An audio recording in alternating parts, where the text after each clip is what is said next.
Okay, I am out here in the tater patch. Y'all saw me healing them a while back, and that was awful. But I'm having some issues here.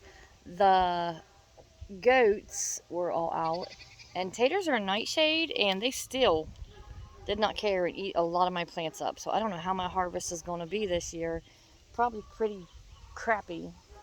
But let me show you a couple things with taters here. All right, this is where I planted the white taters, the Kennebecks, now called Evas or whatever.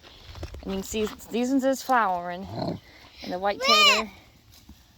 Oh my gosh, the white tater has white flowers, but you can see here the tops is eat off of them, and you got to be able to keep so much of your green on top of them for them to produce real well. Well, my animals are horrible animals. I mean, look at this. Way down here. Eat that right off. It's awful. So I don't know how bad this is going to affect my harvest this year. But then here is the red taters, and they've got a really pretty purple flower to them. That's how I know which rose is which is by the flower colors. That and I know because I marked them.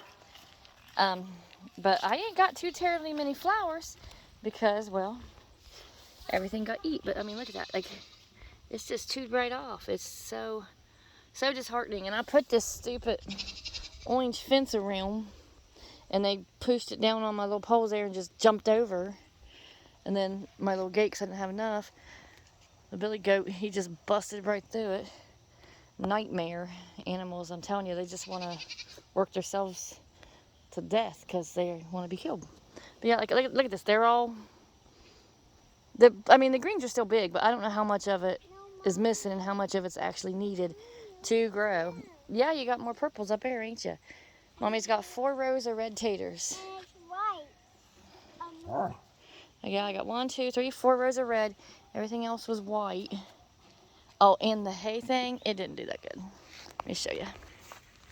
Okay, so, I mean, they come up all right, but like not all of it. Like I had 3 rows, and I got like some sporadic tater plants here and there.